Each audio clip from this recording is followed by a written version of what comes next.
প্রতিদ্বন্দ্বিতার নির্বাচন উপহার দিয়েছে।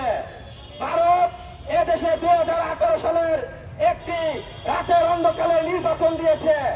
এই ভারতের কথা মতো 2024 সালে একটি আমি তুমি দামি নির্বাচনে দেশের জনগণকে তারা দিয়েছে। আমরা বলতে চাই, ভারত যখন নির্বাচন চাবে, ভারতের কোন অধিকার নাই। এই বাংলাদেশের অধিকার, এই বাংলাদেশ সরকার গঠন কে করবে, ভারত থেকে ঠিক হবে না। আমরা স্পষ্ট বলে দিতে চাই, এটি একটি নতুন বাংলাদেশ। এদেশে কারা এমপি হবে, কারা মন্ত্রী হবে, এটি দিল্লির মস্তক তার ঠিক করে দিতে পারবে না। এদেশে কারা নির্বাচন করবে, কখন নির্বাচন হবে, এটা এদেশের জনগণ ঠিক করবে। এদেশের জনগণ জুলাই অভ্যুত্থান সংগঠিত করেছে।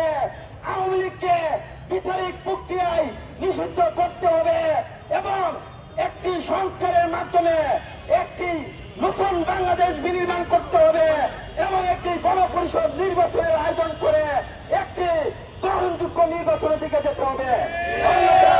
আমরা দেখছি দেশে বিদেশি যেভাবে ষড়যন্ত্র করছে, এই ষড়যন্ত্রের সাথে বাংলাদেশের তথাকথিত নব্য ফিসিস্টরা মদত দিচ্ছে এবং তারা নির্বাচন করে আওয়ামী লীগকে পুনর্বাসন করছে।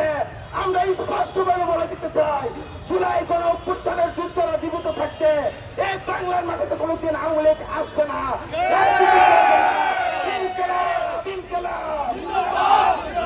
ধন্যবাদ সকলকে।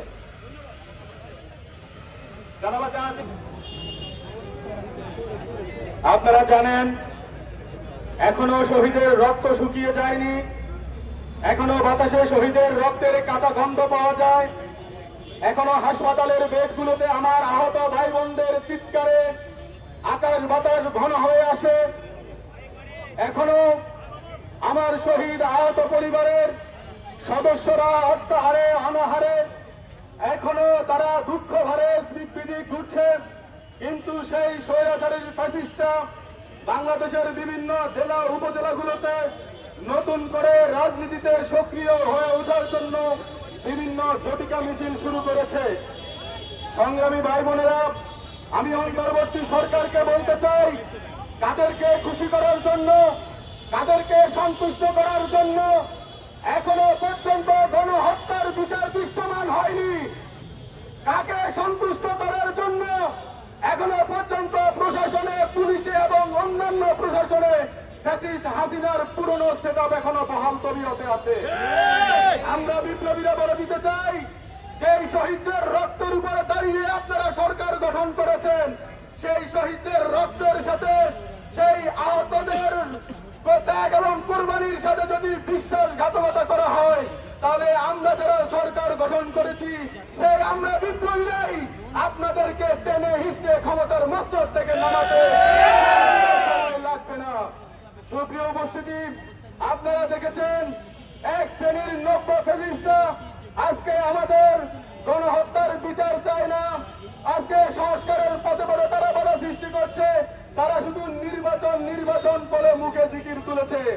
আমরা বলে দিতে চাই, শুধুমাত্র একটি নির্বাচন অনুষ্ঠিত হওয়ার জন্য এতগুলো শহীদ রক্ত দেয় নাই, শুধুমাত্র নিছক একটা নির্বাচনের জন্য 2000 আহত হয় নাই, শুধুমাত্র একটা নির্বাচনের জন্য গত 15 বছরে অনেক অসংখ্য মানুষ বন্ধুত্ব বরণ করে নাই। নির্বাচন হতে হবে। আমরা এনসিপি নির্বাচনের বিরুদ্ধচারণ করি না, আমরা নির্বাচনের পক্ষে, আমরা গণতন্ত্রের পক্ষে, কিন্তু আমাদের বক্তব্য সুস্পষ্ট, গণহত্যার বিচার হতে হবে, মৌলিক সংস্কার হতে হবে, তারপরে নির্বাচন আয়োজন করতে হবে। কোন ধরনের সংস্কার ছাড়া, বাংলাদেশের রাষ্ট্র কাঠামোর আমূল পরিবর্তন ছাড়া কোন ধরনের প্রহসনের নির্বাচন হতে দেওয়া চলবে না। আপনারা মনে করেছেন অতীতের মতো সহিংসতার মধ্য দিয়ে আবারও পাতানো নির্বাচন করে বাংলাদেশে নতুন করে আবার ফ্যাসিস্টের জন্ম দিতে চাইলে বাংলাদেশের বিপ্লবীরা ঘরে বসে থাকবে না। আমরা বলেছি, রাষ্ট্রপতি প্রধানমন্ত্রীর মধ্যে এবং রাষ্ট্রের গুরুত্বপূর্ণ অর্গানগুলোর মধ্যে ক্ষমতার ভারসাম্য আনয়ন করার জন্য যৌক্তিক সংস্কারের কথা বলেছি, কিন্তু বাংলাদেশের বৃহত্তর রাজনৈতিক দলগুলো তারা আজকে একই মেয়াদে 2 বারের বেশি প্রধানমন্ত্রী হতে পারবে না, একই ব্যক্তি একই সাথে দলীয় নেতা, সংসদ নেতা এবং সরকার প্রধান হতে পারবে না, এই সংস্কারের দূরের সাথে তারা একমত হতে পারছেন না। কারণ এই সংস্কারগুলো যদি হয়ে যায় তাহলে আগামীতে শেখ হাসিনার মতো সত্য দানব হয়ে বাংলাদেশের ক্ষমতার মসনদ ধরে রাখতে তারা পারবে না। বিপ্লবীরা বলে দিতে চাই, আমরা যেরকম শেখ হাসিনাকে হটিয়ে ভারতে পাঠিয়ে দিয়েছি, আগামী দিনে অবৈধভাবে নিরপেক্ষ নির্বাচন ছাড়া, বাংলাদেশের মানুষের ম্যান্ডেট ছাড়া যে কেউ বাংলাদেশের মসনদকে অবৈধভাবে দখল করতে চাইবে, তাদেরকে আবারও একইভাবে শেখ হাসিনার নির্মম ভাগ্য পরিণতি বহন করতে হবে।